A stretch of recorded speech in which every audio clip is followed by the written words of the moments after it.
ಈ ಬಗ್ಗೆ ಮತ್ತಷ್ಟು ಮಾಹಿತಿಯನ್ನು ನೀಡ್ತಾರೆ ನಮ್ಮ ಪ್ರತಿನಿಧಿ ಸಂತೋಷ್. ನಿಜವಾಗ್ಲೂ ಈ ಘಟನೆಯನ್ನ ನೋಡ್ತಾ ಇದ್ರೆ ಆತಂಕ ಆಗುತ್ತೆ. ನಮ್ಮ ರಾಜ್ಯದಲ್ಲಿ ಈ ತರ ಆಗ್ತಾ ಇದೆಯಾ? 7 ಸಾವಿಗೆ ಹಾಕಿದ್ರೆ ಬೆಲೆನೇ ಇಲ್ವಾ?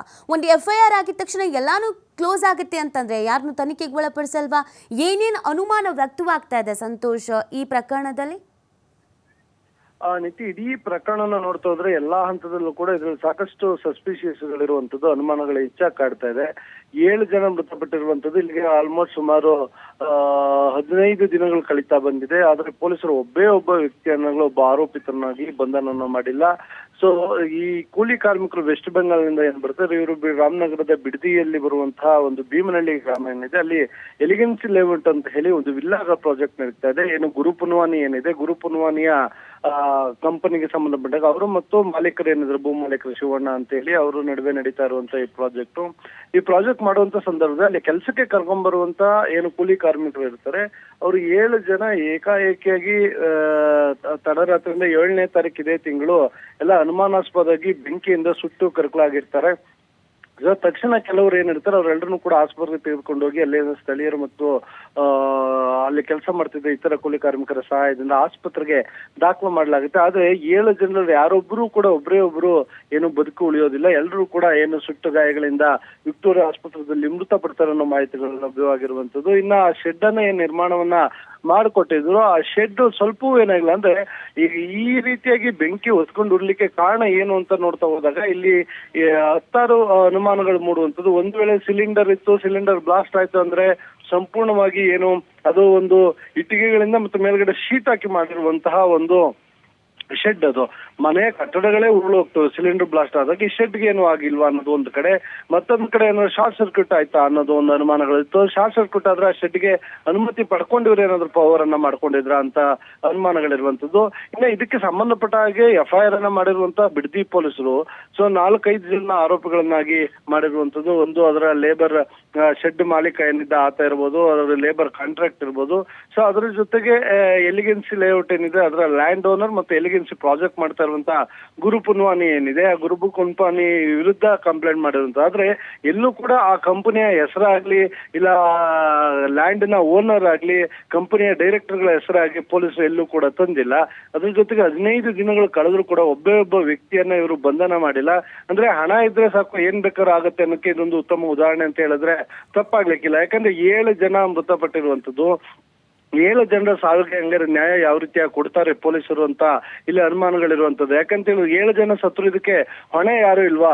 ಅಂದ್ರೆ ಹಣ ಇದೆ, ಅವ್ರಿಗೆ ನಾವು ಸೆಟಲ್ಮೆಂಟ್ ಮಾಡ್ಬಿಡ್ತೀವಿ, ಹಣ ಕೊಡ್ತೀವಿ ಅಂತ ಹೇಳಿದ್ರೆ, ನಾಳೆ ಯಾರೋ ಒಬ್ರು ಬಂದು ಒಂದು ಹತ್ಯೆಯನ್ನ ಮಾಡಿ ಹಣ ಕೊಡ್ತೀನಿ ಅಂತ ಹೇಳಿದ್ರೆ ಅದನ್ನು ಕೂಡ ಪೊಲೀಸರು ಸೆಟಲ್ಮೆಂಟ್ ಮಾಡ್ತಾರೆ ಅನುಮಾನಗಳಿರುವಂತದ್ದು. ರಾಮನಗರ ಜಿಲ್ಲಾ ಪೊಲೀಸರ ಮೇಲೆ ಸಾಕಷ್ಟು ಅನುಮಾನ ಇದೆ. ಬಿಡದಿ ಪೊಲೀಸ್ ಇರ್ಬೋದು, ರಾಮನಗರ ಜಿಲ್ಲೆಯ ಹಿರಿಯ ಅಧಿಕಾರಿಗಳಿರ್ಬೋದು. ಅದರ ಜೊತೆಗೆ ಇನ್ನ ಅದು ಹೇಳಿಕೆಯಲ್ಲಿ ಮೊದಲೇ DCM ಅವರ ತವರು ಜಿಲ್ಲೆ. ಸೊ ಅವ್ರ ಗಮನಕ್ಕೂ ಕೂಡ ಇದು ಬರ್ಲಿಲ್ವಾ ಅಂತ ಅನುಮಾನಗಳಿರುವಂತದ್ದು. ಇದರ ಒಟ್ಟೊಟ್ಟಿಗೆ ಮತ್ತೆ ನೋಡೋದಾದ್ರೆ ಲೇಬರ್ ಮಿನಿಸ್ಟರ್ ಸಂತೋಷ್ ಲಾಡ್ ಅವ್ರಿಗೂ ಕೂಡ ಇದು ಗಮನಕ್ಕೆ ಬರ್ಲಿಲ್ವಾ? ತಮ್ಮ ರಾಜ್ಯದ, ಅದು ಬೆಂಗಳೂರಿನಿಂದ ಕೂಗಳತೆ ದೂರದಲ್ಲಿ ಇರುವಂತಹ ಕಡೆ 7 ಜನ ಕೂಲಿ ಕಾರ್ಮಿಕರು ಈ ರೀತಿಯಾಗಿ ಸುಟ್ಟು ಪ್ರಾಣವನ್ನ ಬಿಟ್ರೆ ಇವ್ರಿಗೆ ಅಂಥವ್ರ ಮೇಲೆ ಯಾವುದೇ ರೀತಿಯ ಏನು ನ್ಯಾಯವನ್ನು ಕೊಡಿಸ್ಬೇಕು ಅನ್ನೋದಿಲ್ವಾ? ಬೇರೆ ವಿಚಾರಗಳಿಗೆ ಇವ್ರು ಬಂದು ಹೊರಗೆ ನಿಂತ್ಕೊಂಡು ಮಾತಾಡ್ತಾರೆ, ದೇಶದೆಲ್ಲ ಹೇಳ್ತಾರೆ. ಅವರ ಇಲಾಖೆಗೆ ಸಂಬಂಧಪಟ್ಟಿದ್ದು ಅವರೇ ಮಿನಿಸ್ಟರ್ ಇರುವಂತದ್ದು. ಸೊ ಅವ್ರಿಗೆ ಇದ್ರ ಬಗ್ಗೆ ಯಾವುದೇ ರೀತಿಯ ಮಾಹಿತಿ ಇಲ್ವಾ? ಯಾಕೆ 7 ಜನ ಸತ್ತು 15 ದಿನ ಆದ್ರೂ ಒಬ್ಬರನ್ನ ಬಂಧನ ಮಾಡಿಲ್ಲ ಅನ್ನೋದು ಒಂದ್ ಕಡೆ ಅನುಮಾನಗಳಿರುವಂತದ್ದು. ಮತ್ತೊಂದು ಕಡೆ ದೊಡ್ಡವ್ರದ್ದು ಫೋನ್ ಕಾಲ್ಸ್ಗಳಿದೆ. ಸೊ ಹೀಗಾಗಿ ಇವ್ರಿಗೆ ಬೇಲ್ ತಗೊಳಕ್ ಹೇಳಿದ್ವಿ ಅಂತ ಪೊಲೀಸರೇ ಖುದ್ದು ಹೇಳ್ತಾ ಇರುವಂತದ್ದು. ಅಂದ್ರೆ ಹಣ ಕೊಟ್ಟರೆ ಸಾಕು, ಯಾರಾದ್ರೂ ದೊಡ್ಡವ್ರು ಫೋನ್ ಮಾಡಿದ್ರೆ ತಮ್ಮ ಪ್ರಭಾವವನ್ನು ಬೀರಿದ್ರೆ ಯಾರನ್ನೂ ಕೂಡ ನಾವು ಬಂಧನ ಮಾಡೋದಿಲ್ಲ ಅಂತ ಹೇಳಿ ಇವರು ಇದನ್ನ ಅಂದ್ರೆ ಯಾವುದೇ ಮುಲಾಜಿಲ್ಲದೆ ನೇರವಾಗಿ ಹೇಳ್ಕೊಳ್ತಾರೆ. ಅಂದ್ರೆ ನಿಜಕ್ಕೂ ಕೂಡ ಎಲ್ಲ ಒಂದ್ ಕಡೆ ಇದು ರಾಮನಗರ ಜಿಲ್ಲಾ ಪೊಲೀಸರಿಗೆ ಚೀಮಾರಿ ಆಗ್ತ ರೀತಿಯಲ್ಲಿ ಅಂದ್ರೂ ಕೂಡ ಅವಮಾನ ಅಂತ ಹೇಳಿದ್ರು ಕೂಡ ತಪ್ಪಾಗ್ಲಿಕ್ಕಿಲ್ಲ. ಯಾಕಂದ್ರೆ 7 ಜನರ ಸಾವು, ಅದ್ರ ಮೇಲೆ ಇವರು ವಿಲ್ಲ ಕಟ್ತಾ ಇರುವಂತದ್ದು. ಅಂತವ್ರ ವಿರುದ್ಧ ಇವರು ಕ್ರಮ ಕೈಗೊಳ್ಳಿಲ್ಲ ಅಂತ ಹೇಳಿದ್ರೆ ಇವತ್ತು 7 ಜನ, ನಾಳೆ 700 ಜನ ಸಾಯ್ಬೋದು. ಯಾಕಂದ್ರೆ ಇಂಥ ಪ್ರಾಜೆಕ್ಟ್ಗಳು ಮಾಡ್ತಾನೆ ಇರ್ತಾರೆ, ಯಾರು ಬೇಕಾದ್ರೂ ಸಾಯ್ತಾ ಇರ್ತಾರೆ. ಅಂತವ್ರನ್ನ ಬಿಡ್ಲಿಕ್ಕಾಗತ್ತಾ? ಇನ್ನಾದ್ರೂ ಗೃಹ ಸಚಿವರು ಇರ್ಬೋದು, ಇಲ್ಲ ರಾಮನಗರ ಜಿಲ್ಲಾ SP ಅವರು ಇರ್ಬೋದು, ಇಲ್ಲ IG ಅವರು ಇರ್ಬೋದು, ಹಿರಿಯ ಪೊಲೀಸ್ ಅಧಿಕಾರಿಗಳು ಏನಿದ್ದಾರೆ ಅವರು ಇಂಥವ್ರ ವಿರುದ್ಧ ಸೂಕ್ತ ಕ್ರಮವನ್ನು ಕೈಗೊಳ್ಳಬೇಕಾಗತ್ತೆ. ಆದ್ರೆ ಅಲ್ಲಿನ ಬಿಡದಿ ಪೊಲೀಸ್ ಹೇಳುವಂತದ್ದು ದೊಡ್ಡ ಫೋನ್ ಬಂದಿದೆ, ಹಂಗಾಗಿ ನಾವೇ ಅವ್ರಿಗೆ ಏನು ಜಾಮೀನನ್ನ ತೆಗೆದುಕೊಳ್ಳಕ್ಕೆ ಹೇಳಿದ್ವಿ, ಅವ್ರು ಜಾಮೀನು ತಗೊಂತಾರೆ ಅನ್ನೋ ರೀತಿಯಲ್ಲಿ ಹೇಳ್ತಾ ಇರುವಂತದ್ದು. ಅಂದ್ರೆ ಆರೋಪಿಗಳಿಗೆ ಇವರು ಎಷ್ಟು ನೇರವಾಗಿ ಸಹಕಾರವನ್ನ ಕೊಡ್ತಿದ್ದಾರೆ ಅನ್ನೋದು ಇಲ್ಲಿ ಮೇಲ್ನೋಟಕ್ಕೆ ಕಂಡು ಬರ್ತಾ ಇರುವಂತದ್ದು. ಈ ಬಗ್ಗೆ ಸಂಬಂಧಪಟ್ಟ ಅಧಿಕಾರಿಗಳು ಒಂದು ಕಡೆ ಏನು ಕಾರ್ಮಿಕ ಇಲಾಖೆ ಇರ್ಬೋದು, ಮತ್ತೊಂದು ಕಡೆ ಹಿರಿಯ ಅಧಿಕಾರಿಗಳಿರ್ಬೋದು, ಖುದ್ದು DCM ಅವರೇ ಜಿಲ್ಲೆ ಆಗಿರುವಂತದ್ದು ಅವರೇ ಇರ್ಬೋದು, ಅದ್ರ ಜೊತೆಗೆ ಹ್ಯೂಮನ್ ರೈಟ್ಸ್ ಅವರು ಕೂಡ ಇದ್ರ ಬಗ್ಗೆ ಸೂಕ್ತ ಕ್ರಮವನ್ನು ತೆಗೆದುಕೊಳ್ಬೇಕಾಗುತ್ತೆ. ಅದ್ರ ಜೊತೆಗೆ ಇನ್ನು ವೆಸ್ಟ್ ಬೆಂಗಾಲ್ನಿಂದ ಬಂದಂತ 7 ಜನರ ಸಾವಿಗೆ ನ್ಯಾಯವನ್ನು ಕೊಡಿಸಬೇಕಾಗುತ್ತೆ ನೀತಿ. ಸಂತೋಷ್, ಇನ್ನೊಂದು, ಈಗ ಕರ್ನಾಟಕ ಮೂಲದ ಕೂಲಿಕಾರರಾಗಿದ್ರೆ ಅವ್ರ ಫ್ಯಾಮಿಲಿಯವ್ರು ಬರ್ತಿದ್ರು ಕೆಲಸಕ್ಕೆ ಅಂತ ಬಂದಿದ್ರು, ಎಲ್ಲಿ ಹೋದ್ರು, ಏನಾಯ್ತು ಅಂತ ಆಗ್ಲಾದ್ರೂ ಸುದ್ದಿಗಳಾಗ್ತಿತ್ತು. ಪಾಪ ಇವರು ಉತ್ತರ ಭಾರತ ಮೂಲದವರು, ಇವರು ಫ್ಯಾಮಿಲಿಯವ್ರು ಯಾರೋ, ಅವ್ರಿಗೆ ವಿಷಯ ಗೊತ್ತಿದೆಯೋ ಗೊತ್ತಿಲ್ವೋ, ಇವರು ಒಟ್ಟಿಗೆ ಇದ್ದಂಥ ಕೂಲಿ ಕಾರ್ಮಿಕರು ಯಾರಾದರೂ ಅಥವಾ ಅಕ್ಕಪಕ್ಕ ನಿವಾಸಿಗಳು ಯಾರಾದರೂ ಆಗಿರ್ಬೋದು, ಇದ್ರ ಬಗ್ಗೆ ಡೀಟೇಲ್ಸ್ ತಗೊಳ್ಳೋದು, ಫೋಟೋ ತೆಗೆದುಕೊಳ್ಳೋದು, ಈ ಥರದ್ದು ಹೋದಾಗಲೂ ಕೂಡ ಪೊಲೀಸರು ಅವರಿಗೆ ಆವಾಜ್ ಹಾಕಿದ್ದಾರೆ, ಡಿಲೀಟ್ ಮಾಡಿಸಿದ್ದಾರೆ, ಗೌಪ್ಯತೆ ಕಾಪಾಡಿ ಅಂತ ಹೇಳಿದ್ದಾರೆ ಅಂತೆಲ್ಲ ಹೇಳಲಾಗ್ತಾ ಇದೆ. ಸೊ ಇದಕ್ಕೆ ಸಂಬಂಧಪಟ್ಟಂತೆ ಏನಾದರೂ ಡೀಟೇಲ್ಸ್ ಇದೆಯಾ ಸಂತೋಷ್?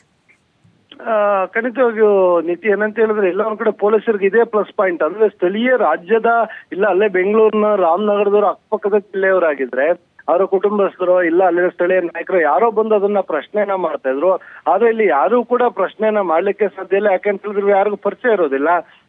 ವೆಸ್ಟ್ ಬೆಂಗಾಲ್ ಕಡೆಯಿಂದ ಬಂದಿರುವಂತದ್ದು ಒಂದು ಶೆಡ್ಗಳನ್ನ ಮಾಡಿದ್ರೆ ದೃಶ್ಯಾವಳಿಯಲ್ಲಿ ಗೊತ್ತಾಗುತ್ತೆ. ಅಲ್ಲಿ 10 ಜನ ಇರುವಂತದ್ದು. ಅಂದ್ರೆ ಒಂದು ಶೆಡ್ನ ಒಂದು ಭಾಗದ ಕೊನೆಯ ರೂಮ್ ಆ ರೀತಿಯಾಗಿದೆ, ಉಳಿದ ರೀತಿಯಲ್ಲಿ ಎಲ್ಲಾ ಕಡೆ ಅದೇ ರೀತಿಯಾಗಿದೆ. ಅದು ಬೆಂಕಿ ಸ್ಪರ್ಶ ಆಗಿದ್ರೆ, ಇಲ್ಲ ಅಂತ ಹೇಳಿದ್ರೆ ಸಿಲಿಂಡರ್ ಬ್ಲಾಸ್ಟ್ ಆಗಿದ್ರೆ, ಇಲ್ಲ ಶಾರ್ಟ್ ಸರ್ಕ್ಯೂಟ್ ಆಗಿದ್ರೆ, ಸುಮಾರು ಅಲ್ಲೊಂದು 25ರಿಂದ 30 ಜನ 40 ಜನ ಕೆಲಸ ಮಾಡ್ತಿರುವಂತ ಶೆಡ್ ಮಾದರಿಯಲ್ಲಿ ಕಾಣುತ್ತೆ ನೋಡಿದ್ರೆ. ಯಾಕಂದ್ರೆ ಒಂದೇ ರೂಮ್ ನಲ್ಲಿ 7 ಜನ ಇದ್ರೆ ಆ ತರದ 7-8 ರೂಮ್ಗಳಲ್ಲಿ ನಮ್ಗೆ ನೋಡ ಸಿಗುತ್ತೆ. ಹೀಗಾಗಿ ಅಲ್ಲಿರೋರು ಕೂಡ ಎಲ್ರಿಗೂ ಕೂಡ ಪ್ರಾಣಕ್ಕೆ ಹಾನಿ ಆದ್ರೂ ಕೂಡ ಮುಂದಿನ ದಿನಗಳಲ್ಲಿ ಯಾರು ಕೇಳೋದಿಲ್ವ ಅನ್ನೋದು ಒಂದು ಪ್ರಶ್ನೆ. ಮತ್ತೊಂದು ಕಡೆ ಪೊಲೀಸರಿಗೆ ಇದೇ ಪ್ಲಸ್ ಪಾಯಿಂಟ್, ಯಾರು ಕೇಳಲಿಕ್ಕಿಲ್ಲ, ನಾವು ಮಾಡಿದ್ದೆ ದರ್ಬಾರು, ನಾವು ಹೇಳಿದ್ದೆ ತನಿಖೆ ಅನ್ನೋ ರೀತಿಯಲ್ಲಿ ಇವರು ಬಿಡದಿ ಪೊಲೀಸರು ಮಾಡ್ತಾ ಇರುವಂತದ್ದು. ಅಂದ್ರೆ ಬಿಡದಿ ಪೊಲೀಸರಿಗೆ ಎಲ್ಲೋ ಒಂದ್ ಕಡೆ ಅಂದ್ರೆ ಒಂದು ಎಥಿಕ್ಸ್ ಅನ್ನೋದು ಇರಬೇಕಾಗತ್ತೆ, ಇದು ಕಾಣಿಸ್ತಾ ಇಲ್ವಾ ಅನ್ನೋದು ಒಂದು ಕಡೆ ಪ್ರಶ್ನೆ. ಅದರ ಜೊತೆಗೆ ಹೊರ ರಾಜ್ಯದವರು ಆಗಿರೋದ್ರಿಂದ ಅವರ ಫ್ಯಾಮಿಲಿಯವರು ಯಾರು ಕೂಡ ಇಲ್ಲಿ ಬಂದಿಲ್ಲ. ಇನ್ಸಿಡೆಂಟ್ ಆದ ದಿವಸ ಸ್ಥಳೀಯರು ಹೋದಾಗ ವಿಡಿಯೋಗಳನ್ನು ಮಾಡ್ಕೊಂಡಿದ್ದಾರೆ, ಕೆಲವರು ಫೋಟೋಗಳನ್ನು ಮಾಡ್ಕೊಂಡಿದ್ದಾರೆ. ಆ ಸಂದರ್ಭದಲ್ಲಿ ಸ್ಥಳಕ್ಕೆ ಬಂದಂತ ಪೊಲೀಸ್ ಅಧಿಕಾರಿಗಳು ಅವ್ರಿಗೆ ಬೆದರಿಸಿ ಅದನ್ನ ಡಿಲೀಟ್ ಕೂಡ ಮಾಡಿದ್ದಾರೆ ಅನ್ನೋ ಆರೋಪಗಳು ಇರುವಂತದ್ದು. ಅಂದ್ರೆ ಎಲ್ಲೋ ಒಂದ್ ಕಡೆ ಹೊರಗಡೆ ಬಂದ್ಬಿಟ್ರೆ ದೊಡ್ಡ ಇಶ್ಯೂ ಆಗುತ್ತೆ ಇದು. ಈ ಕಾರಣಕ್ಕಾಗಿ ಇದನ್ನ ಇಲ್ಲೇ ಡಿಲೀಟ್ ಮಾಡಿಸ್ಬಿಟ್ರೆ ಯಾರಿಗೂ ಕೂಡ ಗೊತ್ತಾಗೋದಿಲ್ಲ. ಫೋಟೋಗಳ ಹೊರಗಡೆ ಏನಿಲ್ಲ ಅಂದ್ರೂ ಮಾಧ್ಯಮಗಳ ಕಣ್ತಪ್ಪಿಸಿದ್ರೆ ಬಹುತೇಕ ಈ ಕೇಸ್ನಿಂದ ಬಚಾವಾದಂಗೆ ಯಾರಿಗೂ ಕೂಡ ಆಗೋದಿಲ್ಲ ಅಂತ ಹೇಳಿ. ಹೀಗಾಗಿ ಅವರ ಬಿಲ್ಡರ್ ಇರ್ಬೋದು, ಗುರುಪುನ್ವಾನಿಯ ಕಂಪನಿ ಏನಿದೆ ಅವ್ರು ಇರ್ಬೋದು, ಲ್ಯಾಂಡ್ ಓನರ್ಸ್ ಇರ್ಬೋದು, ಇದು ಯಾರೊಬ್ರಿಗೂ ಕೂಡ ಇವರು ವಶಕ್ಕೂ ಪಡೆದಿಲ್ಲ, ವಿಚಾರಣೆಗೂ ಕೂಡ ಒಳಪಡಿಸಿಲ್ಲ ಅನ್ನೋ ಮಾಹಿತಿಗಳು ಸಿಗ್ತಾ ಇರುವಂತದ್ದು. ಒಬ್ಬರನ್ನು ಕೂಡ ಬಂಧಿಸಿಲ್ಲ. ಖುದ್ದು ಇವರೇ ಅವ್ರಿಗೆ ಜಾಮೀನನ್ನ ತೆಗೆದುಕೊಂಡು ಆಮೇಲೆ ವಿಚಾರಣೆಗೆ ಅಟ್ಟಾಗಿ ಅಂತ ಹೇಳಿದಾರಂತ ಆರೋಪಗಳು ಕೂಡ ಕೇಳಿ ಬರ್ತಾ ಇರುವಂತದ್ದು ನೀತಿ. ಓಕೆ, ಥ್ಯಾಂಕ್ ಯು ಸಂತೋಷ್ ತಮ್ಮ ಡೀಟೇಲ್ಸ್ಗಾಗಿ.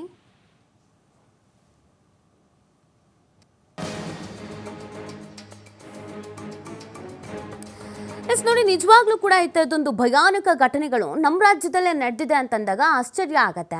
ನಮ್ಮಲ್ಲಿ ಎಷ್ಟೊಂದು ಜನ ಸಚಿವರುಗಳಿದ್ದಾರೆ, ಅದರಲ್ಲೂ ಕೂಡ ದೊಡ್ಡದಾಗಿ ಭಾಷಣ ಮಾಡುವಂಥ ಸಚಿವರುಗಳು. ಕೂಲಿ ಕಾರ್ಮಿಕರು ಅಂತ ಬಂದಾಗ ಸಂತೋಷ್ ಲಾಡ್ ಅವರಿಗಿದ್ದಾರೆ, ಅದಲ್ಲದೆ ಇದು ಶಾಸಕ ಬಾಲಕೃಷ್ಣ ಅವರು ಕ್ಷೇತ್ರ, ಇನ್ನೊಂದು ಕಡೆಯಲ್ಲಿ DCM ಸಾಹೇಬರು ಇದ್ದಾರೆ, ಅವ್ರದ್ದೇ ತವರು ಜಿಲ್ಲೆ.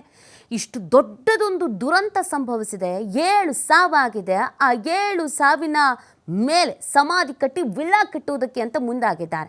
ಇವುಗಳು ನಿಮ್ಮ ಗಮನಕ್ಕೆ ಬರದೇ ಇರಲ್ಲ ಅಂತ ಏನಲ್ಲ, ಬಂದಿದ್ರೂ ಆ್ಯಕ್ಷನ್ ತೆಗೆದುಕೊಳ್ತಾ ಇಲ್ವಾ? ಹಾಗಿದ್ರೆ ನೀವುಗಳು ಶಾಮೀಲಾಗಿದ್ದೀರಾ ಅಥವಾ ನೀವುಗಳೇ ಪೊಲೀಸರಿಗೆ ಈ ಥರದ್ದು ಕೆಲಸ ಮಾಡಿ ಅಂತ ಹೇಳಿದ್ದೀರಾ? ಇನ್ನು ಪೊಲೀಸ್ ಅಧಿಕಾರಿಗಳದ್ದು ಬಿಡಿ, ಅವರು ಒಬ್ಬರು ಎಥಿಕ್ಸ್ ಇಟ್ಕೊಂಡು ಕೆಲಸ ಹೋದ್ರೂ ಪರವಾಗಿಲ್ಲ, ನ್ಯಾಯಸಮ್ಮತವಾಗಿ ಕೆಲಸ ಮಾಡ್ತೀವಿ ಅಂತ ಮಾಡೋರು ಕೇವಲ ಸಿನಿಮಾದಲ್ಲಿ ಮಾತ್ರ ಸಿಕ್ಬಿಡ್ತಾರಾ ಅಂತ ಅನ್ಸುತ್ತೆ. ಏನು ಹೇಳಿ, ದೊಡ್ಡೋರಿಂದ ಕಾಲ್ ಬಂತು, ದೊಡ್ಡೋರು ಹೇಳಿದ್ರು, ದೊಡ್ಡೋರು ಹೇಳಿದ್ಮೇಲೆ ಮುಗೀತು.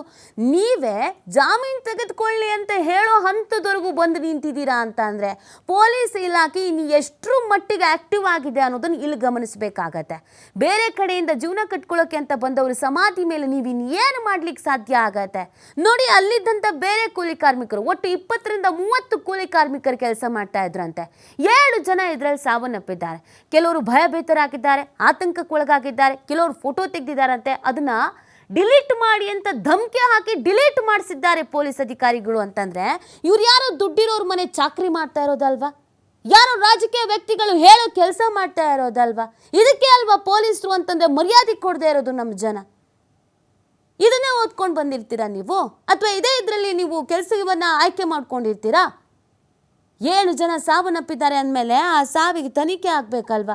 ಸಿಲಿಂಡರ್ ಸ್ಫೋಟ ಅಂತಂದರೆ ಅಲ್ಲಿ ಒಂದೇ ಒಂದು ಅನುಮಾನ ಬರೋ ಥರದ್ದು ಯಾವುದೂ ಇಲ್ಲ. ಎಲ್ಲವೂ ಕೂಡ ಒಂದು ರೀತಿಯಾಗಿ ಸಸ್ಪೆನ್ಸು, ಥ್ರಿಲ್ಲರು ಎಲ್ಲ ಮಿಕ್ಸ್ ಮ್ಯಾಚ್ ಮಾಡಿ ಇಟ್ಟಂಗಿದೆ. ಅಲ್ಲಿ ಶೆಡ್ಗಳು ಬ್ಲಾಸ್ಟ್ ಆಗಿಲ್ಲ, ಶೆಡ್ಗಳಿಗೇನು ಹಾನಿ ಆಗಿಲ್ಲ, 7 ಜನ ಮಾತ್ರ ಸಾವನ್ನಪ್ತಾರೆ ಅಂದರೆ ಅದು ಹೆಂಗೆ? ಹಾಗಿದ್ರೆ ಅದಕ್ಕೊಂದು ಅರ್ಥ ಬೇಡವಾ? ಒಂದು ಸಿಲಿಂಡರ್ ಸ್ಫೋಟ ಆಯಿತು ಅಂದರೆ ಎಷ್ಟರ ಮಟ್ಟಿಗೆ ಅದು ಪ್ರಭಾವ ಆಗಿರುತ್ತೆ ಅನ್ನೋದು ಎಲ್ರಿಗೂ ಗೊತ್ತು. ಆ ರೀತಿಯಾಗಿ ಅದರ ಎಫೆಕ್ಟ್ ಇರುತ್ತೆ. ಇಲ್ಲ ಅದೇನೂ ಆಗಿಲ್ಲ, ಸರಿ ಆಯಿತು ಸ್ವಾಮಿ, ಸಿಲಿಂಡರ್ ಸ್ಫೋಟ ಆಗಿ ಸಾವನ್ನಪ್ಪಿದ್ದಾರೆ ಅಂದರೆ ಅದನ್ನೇ ಹೇಳೋದಕ್ಕೇನು? ಹಿಂಗಾಯ್ತು, ಇಷ್ಟು ಜನ ಸತ್ತೋದ್ರು ಅಂತ ಅದನ್ನು ನೀವು ಹೇಳೋದಕ್ಕೆ ರೆಡಿ ಇಲ್ಲ. ಮುಚ್ಚಾಕಂಥದ್ದು ಏನಿತ್ತು? ರಾತ್ರೋರಾತ್ರಿ ಎಲ್ಲನೂ ಕ್ಲೀನ್ ಆ್ಯಂಡ್ ಕ್ಲಿಯರ್ ಮಾಡುವಂಥದ್ದು ಏನಿತ್ತು? ಏನೋ ನಡೆದಿದೆ ಅಲ್ವಾ, ಏನೋ ಕೆಲಸ ಮಾಡಿದ್ದೀರಾ ಅಲ್ವಾ? ಈ ಥರ ಆದರೆ ಯಾರು ಬರ್ತಾರೆ ನಮ್ಮ ರಾಜ್ಯಕ್ಕೆ ಕೂಲಿ ಕಾರ್ಮಿಕರಾಗಿ? ಕೆಟ್ಟ ಹೆಸರು ಅಲ್ವಾ? ಕೂಲಿಗೆ ಅಂತ ಹೋದವರು ಬರಲೇ ಇಲ್ವಂತೆ, ಏನಾದರೂ ಗೊತ್ತೇ ಇಲ್ವಂತೆ, ಮುಚ್ಚೆ ಹಾಕ್ಬಿಟ್ರಂತೆ. ಏನಾದರೂ ಹೆಚ್ಚು ಕಮ್ಮಿ ಆಯಿತು ಅಂದರೆ ಇಡೀ ರಾಜ್ಯಕ್ಕೆ ಇದು ಕೆಟ್ಟ ಹೆಸರು ಅಲ್ವಾ? ಈಗಲಾದ್ರೂ ತನಿಖೆ ಮಾಡಿ ಸ್ವಾಮಿ, ಈಗಲಾದರೂ ಎಚ್ಚೆತ್ಕೊಳ್ಳಿ, ಈಗಾದರೂ ಮೈಗಂಟಿರುವಂಥ ಧೂಳನ್ನು ಕೆಡವುಕೊಳ್ಳಿ. ನೀವು ಕೂಡ ಆ ಸಾವಿಗೆ ಒಂದು ಕಡೆಯಲ್ಲಿ ಜವಾಬ್ದಾರರೇ, ನೀವು ಈ ಸಾವಿನಲ್ಲಿ ಶಾಮೀಲರೇ. ಅಧಿಕಾರಿಗಳಾಗಿರ್ಬೋದು, ಸಚಿವರುಗಳಾಗಿರ್ಬೋದು, ಗೃಹ ಸಚಿವರಿಗೆ ಮನವಿ ಮಾಡೋದು ಇಷ್ಟೇನೆ, DCMಗೆ ಮನವಿ ಮಾಡೋದು ಇಷ್ಟೇನೆ. ದಯವಿಟ್ಟು ಇದರಲ್ಲಿ ನೀವು ನ್ಯಾಯಸಮ್ಮತವಾಗಿ ತನಿಖೆಗೆ ಆಗ್ರಹಿಸಿ. ಯಾರೇ ತಪ್ಪು ಮಾಡಿರಲಿ, ಯಾವ ಮಾಲೀಕರಾರು ತಪ್ಪು ಮಾಡಿರಲಿ, ನಿಮ್ಮ ಶಾಸಕರು ಸಚಿವರು ಯಾರೇ ತಪ್ಪು ಮಾಡಿರಲಿ, ಅವ್ರ ವಿರುದ್ಧ ಶಿಕ್ಷೆ ಆಗಲಿ.